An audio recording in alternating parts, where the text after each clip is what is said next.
Perang di Ukraina telah berlangsung selama lebih dari 2 tahun, dan kini, sebuah tuntutan baru yang mengejutkan datang dari Rusia. Menteri Luar Negeri Rusia, Sergei Lavrov, mengatakan negaranya tetap mengupayakan pengakuan internasional atas sebagian wilayah Ukraina yang dianeksasi. Tuntutan ini secara efektif meminta dunia untuk melegitimasi pendudukan Rusia. Namun, Ukraina menolak mentah-mentah. Kiev bersumpah untuk merebut kembali setiap jengkal wilayahnya. Di tengah kebuntuan ini, apa sebenarnya yang diinginkan Rusia?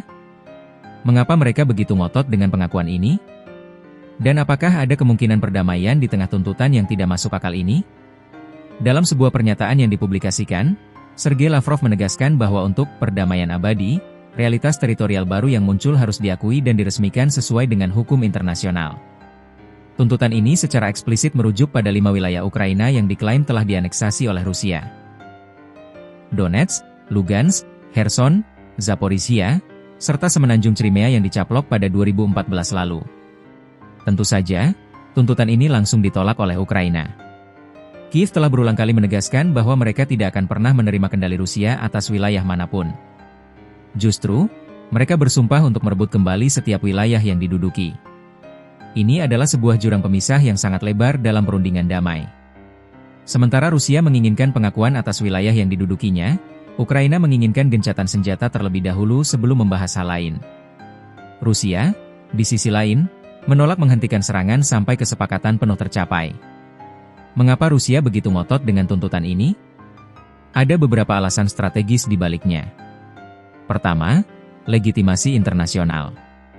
Dengan mendapatkan pengakuan, Rusia berharap bisa melegitimasi aneksasinya di mata dunia. Pengakuan ini akan membantu mereka mengabaikan sanksi internasional dan membenarkan invasi mereka di hadapan publik domestik dan global. Kedua, stabilitas perbatasan. Moskow melihat pengakuan ini sebagai kunci untuk mencapai perdamaian abadi. Bagi mereka, tanpa pengakuan atas realitas teritorial baru, konflik akan terus berlanjut. Mereka ingin mengakhiri ketidakpastian dan membangun perbatasan baru yang diakui secara internasional. Ketiga, kemenangan politik.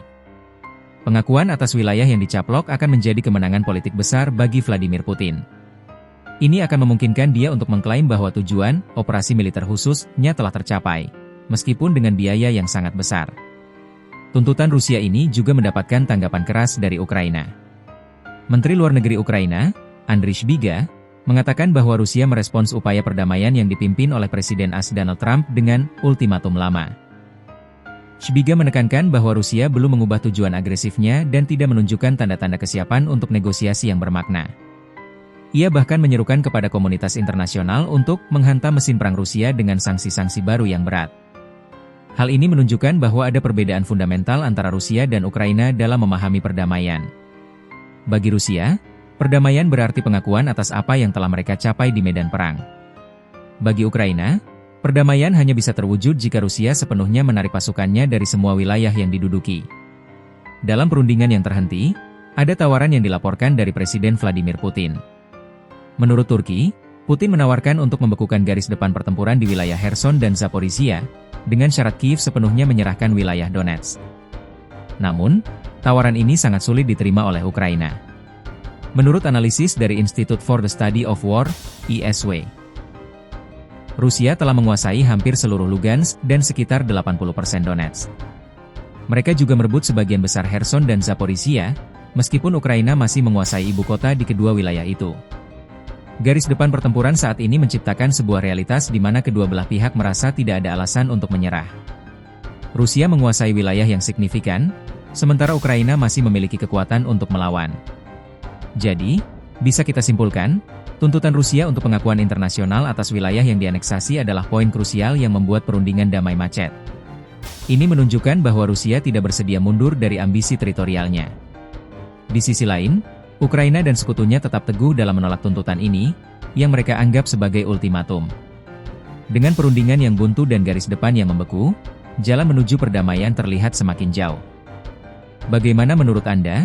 Apakah pengakuan wilayah adalah satu-satunya cara untuk mengakhiri perang?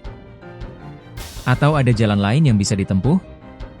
Tulis pendapat Anda di kolom komentar di bawah. Dan jika Anda menyukai analisis geopolitik seperti ini, jangan lupa like dan subscribe channel ini.